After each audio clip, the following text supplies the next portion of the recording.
Hi guys! So I got my new 100 envelope savings challenge.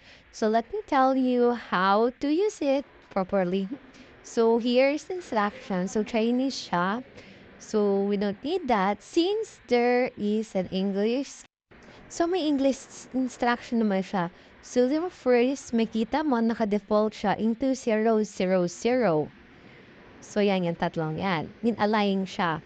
So check natin yung step number 2. So in step number 2, para ma-open natin siya, press the button to the left to open the lock. So, let's see. So, i-slide lang natin tong square na to, ayan, slide natin siya. Yun, mag-unlock na siya. And you can see inside, ito yung mga packets for the money, including yung that one that you can also shade if you want to kapag nalagyan mo na siya ng money.